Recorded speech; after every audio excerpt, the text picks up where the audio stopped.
O texto está em Lucas, capítulo 1. Enquanto vocês procuram, eu quero agradecer a Deus por este privilégio de estarmos aqui essa noite e juntos glorificarmos o nome do Senhor. Deus seja louvado pela vida do nosso pastor presidente, pastor Silas Paulo de Souza, sua muito digna esposa, irmã Cidinha, bem como toda a família. Quero louvar a Deus pela vida do evangelista Jaconias, que formulou o convite para estarmos aqui na noite deste dia, juntamente com os irmãos. E louvar a Deus pela vida de todos os componentes do coral Louvores de Sião, e parabenizá-los pelos 69 anos na presença do Senhor, nosso Deus. Estava dizendo ao pastor Salles que o setor Cristo Rei Manga esse ano vai fazer 68 anos. Ou seja, quando o coral tinha um ano, a igreja ali nasceu. Quero louvar a Deus pela vida de todos os pastores que estão na minha retaguarda, todos os obreiros, e Deus seja louvado pela vida de todos. Eu perguntei ao evangelista Jaconias se havia um tema, e ele disse que era livre. Então nós vamos falar sobre Lucas capítulo 1, versículo de número 5.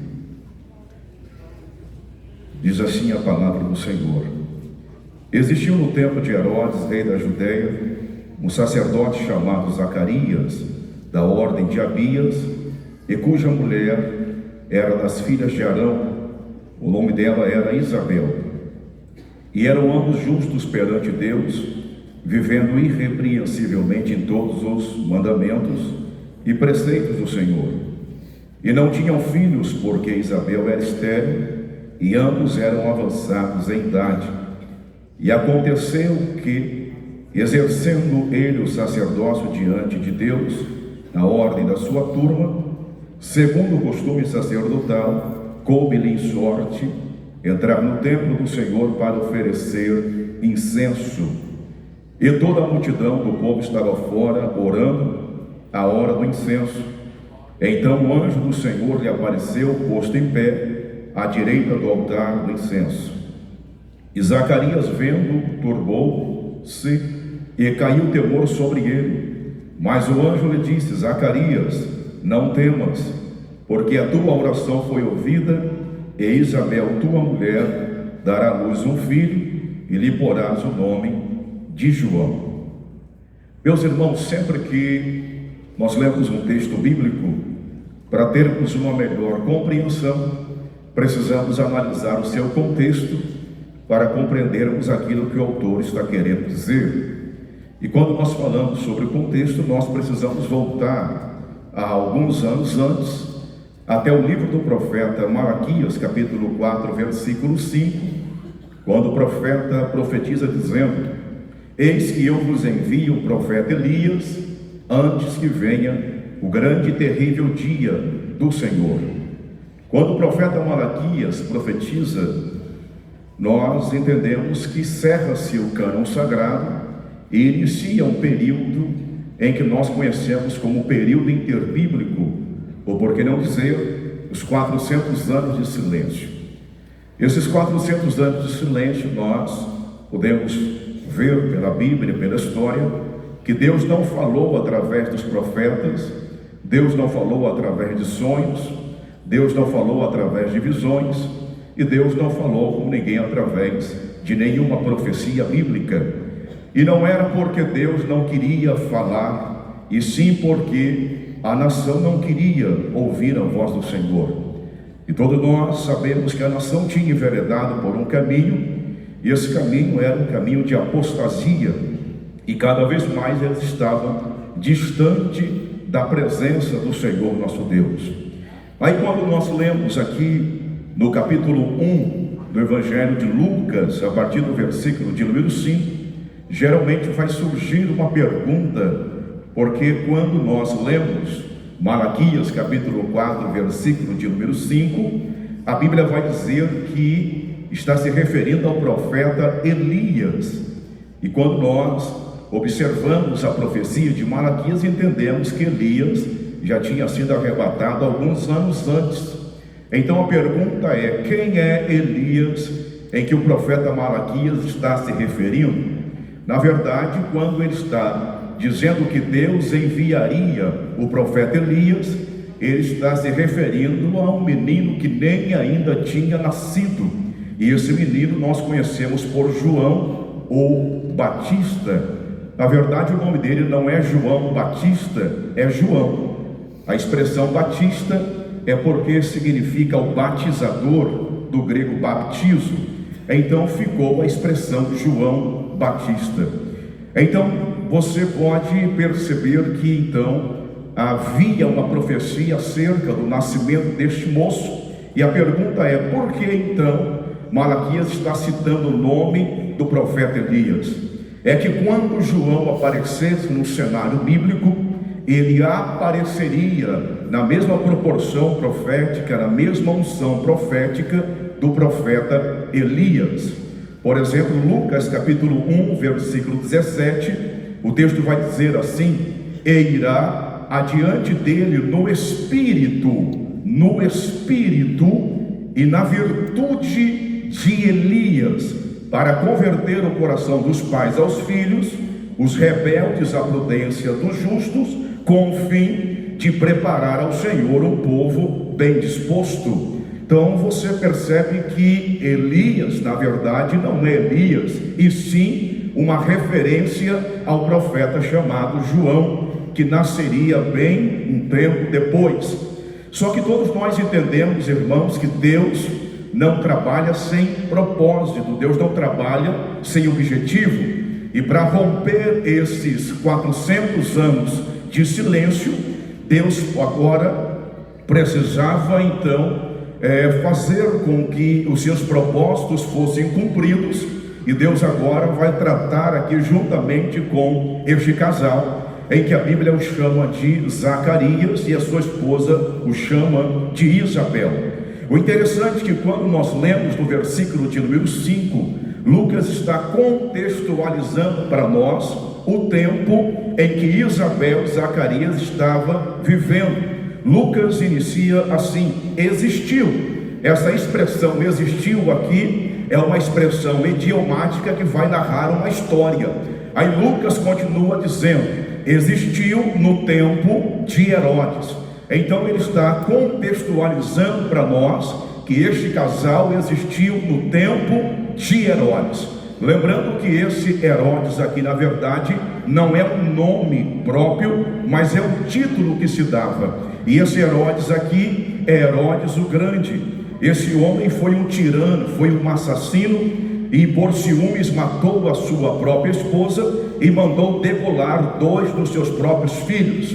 Esse homem era maquiavélico, a ponto de, quando ouvir dizer que entre os judeus havia um que nasceria rei, no capítulo 2 do Evangelho segundo Mateus, versículo 16, a Bíblia vai dizer: então Herodes, vendo que tinha sido iludido pelos magos, irritou-se muito e mandou matar todos os meninos que havia em Belém, em todos os seus contornos, de 2 anos para baixo, segundo o tempo que diligentemente inquirira dos magos. Então vai se cumprir uma profecia de Jeremias capítulo 31, versículo de número 15. Só que Lucas está mostrando para nós que esse período, que nesse contexto que vivia Zacarias e Isabel, era um contexto difícil da nação de Israel. Como eu já disse, eles tinham enveredado por um caminho de apostasia e estavam cada vez mais distanciando da presença do Senhor nosso Deus. Esse período aqui, a tradição estava morta, o templo tinha se tornado um covil de ladrões, e Deus agora precisava contar com esses remanescentes que haviam.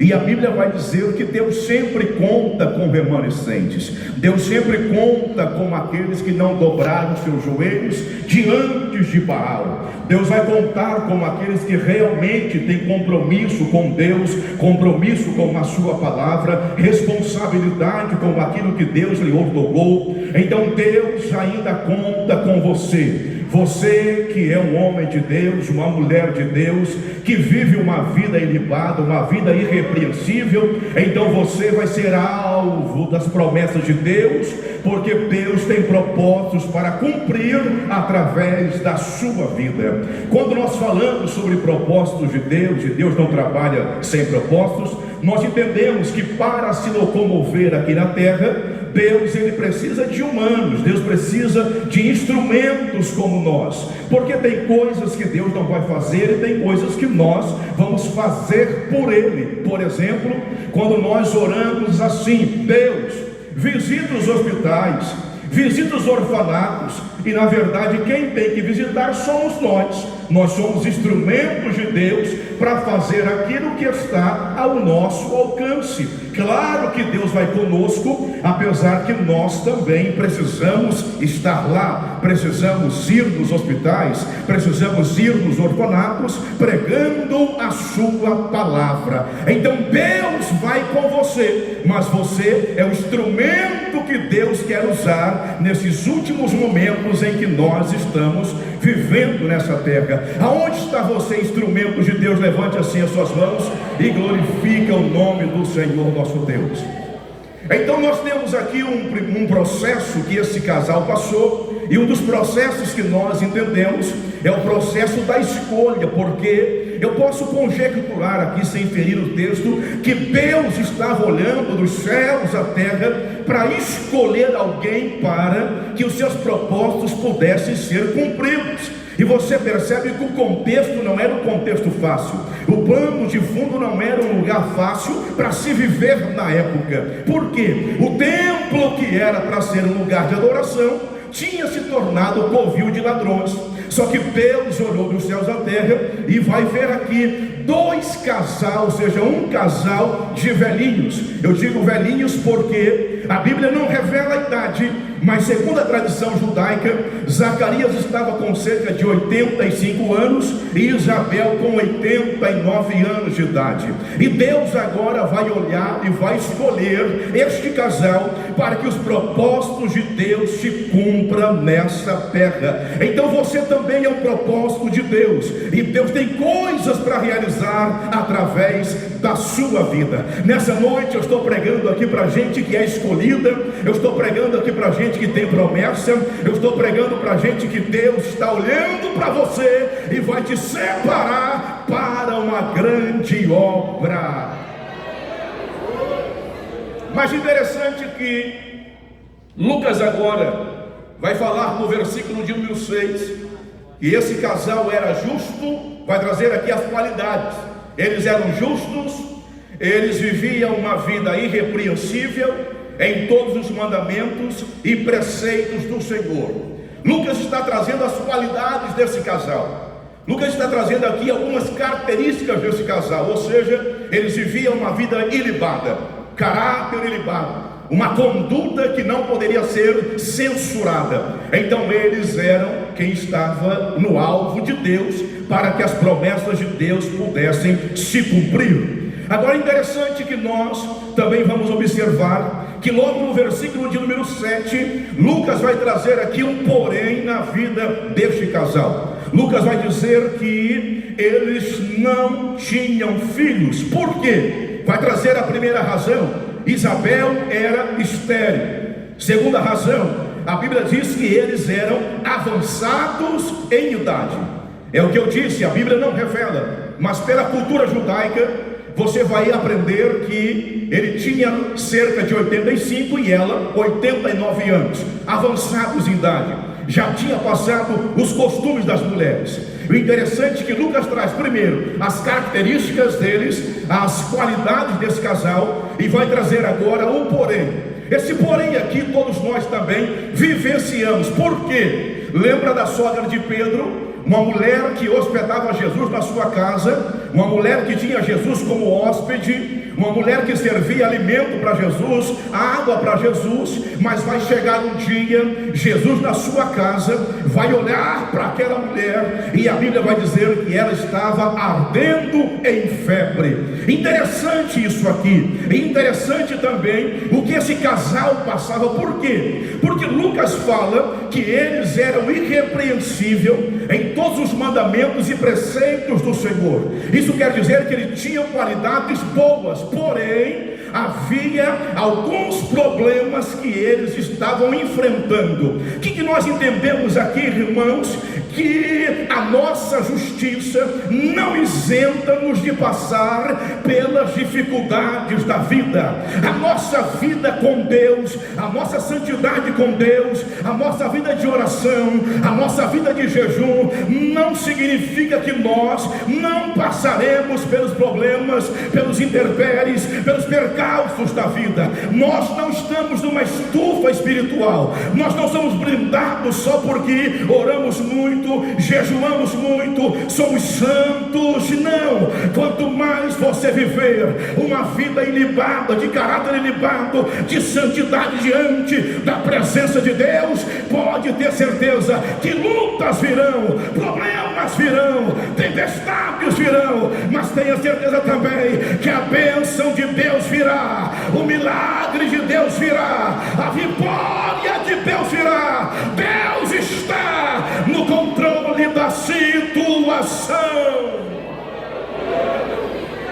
É porque tem gente que tem aquela síndrome de Gideão: se Deus é comigo, por que eu estou passando por tudo isso? Se Deus é comigo, por que eu estou passando por esse período de enfermidade? Se Deus é comigo, por que eu passo tanta luta? É como se nós fôssemos especiais, uma classe especial que não merece enfermidade, que não merece problemas, que não merece nenhum tipo de dificuldades. Claro que não. Esse texto é claro.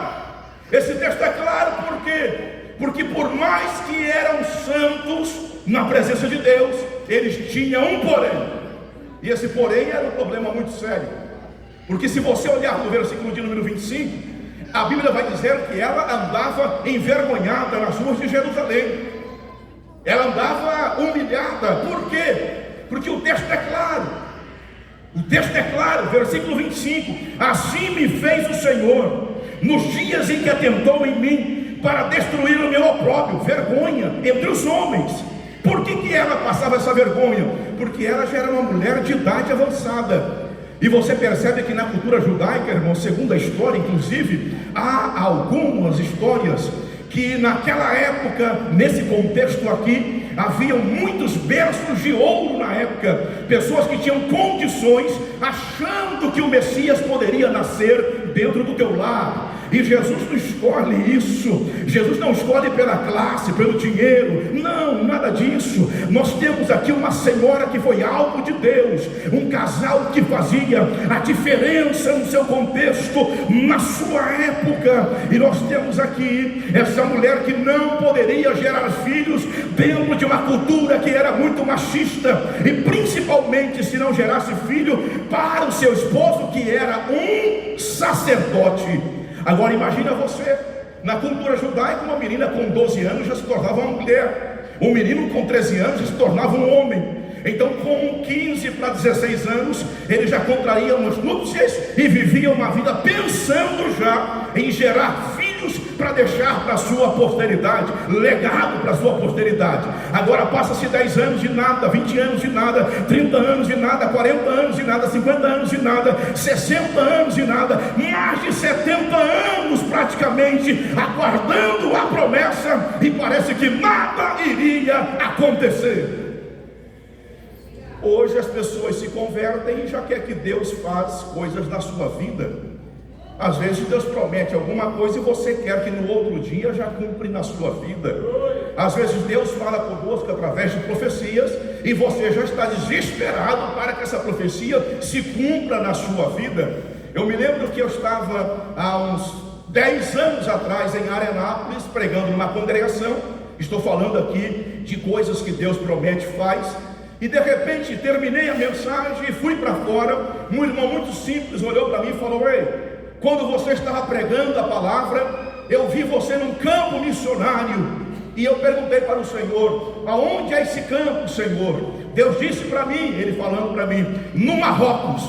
Eu lembro que eu clamei: o sangue de Jesus tem poder, porque Marrocos 99% é muçulmano. Conclusão: passaram-se 8 anos. Em 2018 eu estava no Marrocos, e lembrando da promessa que Deus fez na minha vida. Se Deus falou, Ele vai cumprir. Se Deus falou, Ele vai cumprir. Eu me lembro também que estava numa roda, eu era novo convertido. Alguém olhou para mim e falou: ei moço, você sabe falar espanhol? Eu digo: não sei. Então aprende, porque Deus vai te levar para a Espanha. Passaram-se 20 anos depois, eu estava na Espanha glorificando e bendizendo o nome do Senhor. Então fique tranquilo, se Deus prometeu para você, passarão os céus e a terra, mas as palavras do Senhor não vão passar. Agora tem um problema aqui. Esse versículo de número 8 tem algo interessante no versículo que diz assim: e aconteceu que, exercendo ele o sacerdócio diante de Deus na ordem da sua turma. Vamos analisar aqui esse versículo e já finalizamos. Essa expressão aqui, e aconteceu que, ela significa, no sentido original, aparecer no cenário, começar a ser, tornar novamente, falando de crescimento e amadurecimento pessoal. Então nós temos aqui um pequeno problema na vida do sacerdote, porque pela expressão verbal do texto, nós entendemos que ele estava de braços cruzados, e de repente poderia até estar ali desanimado, desacreditado dessa promessa que Deus tinha feito para o sacerdote. Aí nós temos uma vírgula após o aconteceu que, exercendo ele.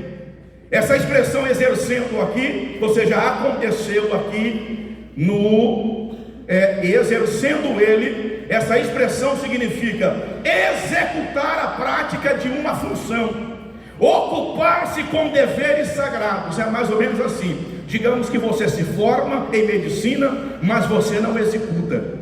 Você se forma em advocacia, mas você não executa. Ou seja, ele era sacerdote, mas não estava executando o papel de sacerdote.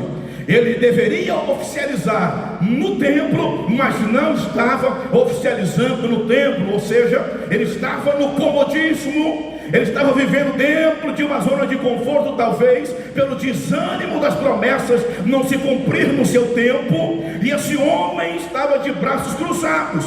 Então nós temos aqui, irmãos, um homem que estava na inércia, e quando nós estamos na inércia, no comodismo, vivendo dentro de uma zona de conforto, você pode ter certeza que as promessas também estarão ali com você. Que sentido, pastor? Elas estão bloqueadas, elas estão paradas, elas estão no comodismo também. Por quê? Porque se você para, Deus para. Se você deixa de fazer, Deus também deixa de fazer. Não é uma barganha, é um texto bíblico. Por exemplo, Tiago 4,8: chegai-vos a Deus e Deus chegará a vós. Então eu preciso dar o meu pontapé inicial. Eu preciso dar o meu pontapé inicial para que Deus também cumpra na minha vida aquilo que Ele me falou. Eu vou dar um exemplo clássico, por exemplo, o Rio Jordão. Josué capítulo 3, a nação diante de um grande desafio. O Rio Jordão transbordando, época da cega, primavera, as geleiras do Monte Hermon derretiam, e então transbordou o Jordão. Eles chegam lá, e Josué olha o rio transbordando e pensa: não vamos conseguir passar. O que vai acontecer agora? E agora, Senhor, o que nós vamos fazer? Deus falou o seguinte: eu só quero uma coisa. Sim, pode falar. Eu quero que os sacerdotes vá lá na borda do rio e molhem a planta do vosso pé. É só isso? Sim. Eles foram, molharam a planta do pé no Rio Jordão, e diz o texto: a água se abriu. O que significa isso aqui? Irmãos, tem coisas que nós precisamos tomar atitude, tomar uma ação. Quando é que eu causo uma reação em Deus? É quando eu tomo uma ação, é quando eu tomo uma atitude. Sabe por que às vezes o milagre não acontece, as coisas não fluem na sua vida? É porque você está parado, estagnado, você não quer fazer a obra, você não quer fazer o que Deus te ordenou. Você não tem mais responsabilidade, mas compromisso. Agora, se você tomar atitude a partir de hoje, mudar de vida, ter compromisso, responsabilidade, você pode ter certeza que Deus vai mudar a sua situação. Deus vai mudar a sua vida. Deus vai mudar a sua situação, Deus vai mudar a sua história, mas você precisa dar o seu pontapé inicial. Prova para nós aí, pastor. Eu provo. Ele descruza os braços, porque o texto é claro. E aconteceu que, exercendo ele, ou seja, não aconteceu, ele precisava aparecer, ele precisava exercer. No exercendo, ele passa a executar a prática da sua função, ocupar-se com os deveres sagrados. Agora, no versículo de número 9, você percebe que Deus começa a encaminhá-lo para o caminho da promessa. Como assim? Olha o que diz 9: segundo o costume sacerdotal, coube-lhe em sorte. Ou seja, no versículo anterior, ele descruza os braços e vai trabalhar. No versículo depois, Deus fala: você resolveu trabalhar, resolveu oficializar, resolveu cumprir com o seu papel, resolveu criar responsabilidade, então tudo bem, agora eu também vou começar a agir. Eu vou te mostrar o caminho da promessa. E o texto diz, o texto é claro: e segundo o costume sacerdotal, coube-lhe em sorte entrar no templo e oferecer incenso. Parece algo muito simples, mas não é. Por quê? Se você olhar para Crônicas, 1 Crônicas capítulo 24, Davi dividiu o turno de sacerdotes em 24 turmas, cada turma com 1000 sacerdotes cada, e a turma dele era de Abias, a oitava. Então essa semana aqui era a semana de Abias, ou seja, do sacerdócio de Abias cumprir, para oficializar, para trabalhar, para cumprir o trabalho no templo. Só que só entrava um, e havia 1000. Agora imagina você, com 1000 pessoas aguardando uma vaga. E o maior desejo de um sacerdote, o ápice de um ministério sacerdotal, era isso aqui: oferecer incenso.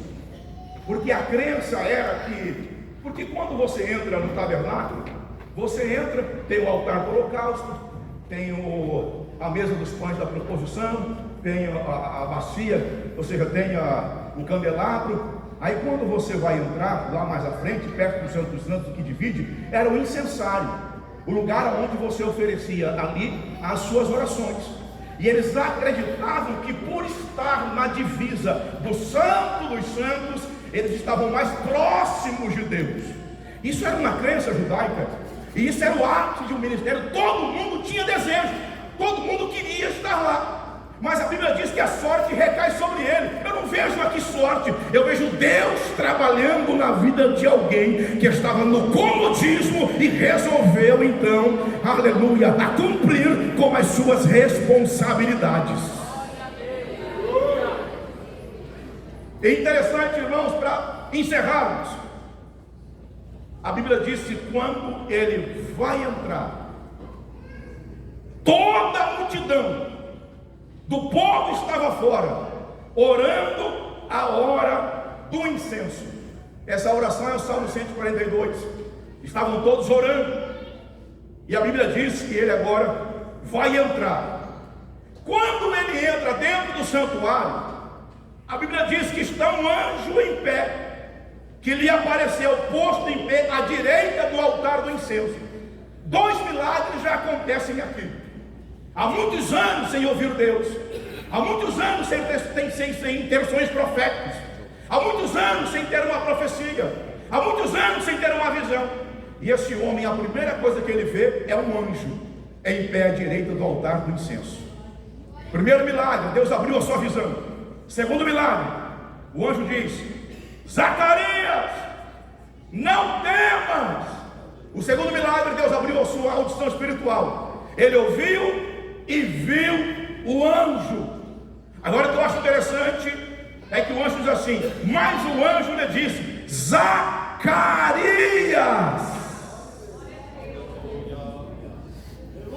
pergunta é o seguinte: a gente pode perguntar, qual foi o idioma que o anjo falou com Zacarias? Hein, Jonas? Qual foi o idioma? Celestiano? Porque na verdade o idioma hebraico era um idioma considerado sagrado, se falava dentro das sinagogas, inclusive no templo. Então o anjo fala com ele em hebraico, e o anjo fala: Zacarias! Mas a palavra Zacarias no hebraico, o que ela significa? Jeová lembrou. Gênesis 8:1, Deus lembrou de Noé. Êxodo 2:24, e ouviu Deus o seu gemido, e lembrou Deus da sua aliança com Abraão, Isaque e Jacó. Gênesis 19:29, e aconteceu que, destruindo Deus as cidades da campina, lembrou-se Deus de Abraão. Gênesis 30, versículo 22, e lembrou-se Deus de Raquel. 1 Samuel 1:19, e levantaram-se de madrugada e adoraram perante o Senhor e voltaram, e chegaram à sua casa em Ramá. Eucana conheceu Ana, sua mulher, e o Senhor se lembrou dela. Deus não é político para esquecer daquilo que prometeu. Deus, irmãos, não é homem, não é filho do homem. Deus, ele fala, Deus, ele cumpre. Se Deus falou para você, Deus não esqueceu. Deus lembrou de Zacarias, Deus se lembra de você também. Então fique tranquilo, você está debaixo de uma promessa. Se Deus falou, Deus lembrará de você no momento certo. Deus lembrará da promessa, e tudo vai se cumprir, e o nome dele vai ser glorificado. Hebreus 6:10 diz que Deus não é injusto para esquecer da vossa obra e do vosso trabalho. Então Deus não é injusto. Deus, ele lembra de tudo que nós fazemos para ele. Agora é interessante que Deus fala, o anjo fala: Zacarias, não temas, porque a tua oração foi ouvida, e Isabel, tua mulher. Agora, o que significa a palavra Isabel no hebraico? Significa: Deus é a minha promessa. Parafraseando para vocês, ele entra dentro do templo. Em outras palavras: ei, Jeová lembrou do quê? Da promessa. Um homem que estava esperando há muitos anos, e Deus lembrou da promessa que tinha feito para este casal. Deus lembra da promessa que ele te fez, e todas as promessas de Deus não cairão por terra. Você só não pode sair da posição, porque se você sair, as promessas podem sim, mas se você não sair, elas não vão cair por terra. O que é promessa? É um compromisso verbal escrito, assumido por uma pessoa ou entidade para realizar uma determinada ação ou cumprir uma determinada condição no futuro. A palavra promessa no latim significa obrigar-se verbalmente por escrito, fazer ou dar alguma coisa, comprometer-se, dar esperanças ou probabilidades, fazer promessa. Quando nós olhamos no grego, a palavra promessa significa evangelia, que significa empreendimento para fazer ou dar algo, presente dado graciosamente. É por isso que Números 23:19 diz: Deus não é homem para que minta, nem filho do homem para que se arrependa. Porventura diria ele, e não faria, ou falaria, e não confirmaria. Se Deus falou, está falado. Se Deus te falou, com certeza Deus irá cumprir.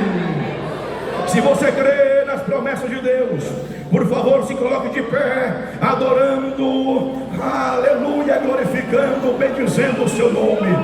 Enquanto você se coloca de pé, eu quero perguntar se no nosso meio tem alguém que quer receber a Cristo como Senhor e Salvador da sua vida. Você ouviu essa palavra, você é alvo de uma promessa. Você que está distanciado, que cantou, que participou da igreja, mas hoje está distanciado, Deus tem promessa na sua vida. Aonde está a primeira pessoa? A primeira pessoa para reconciliar, a primeira pessoa para receber a Cristo como Senhor e Salvador da sua vida. Aonde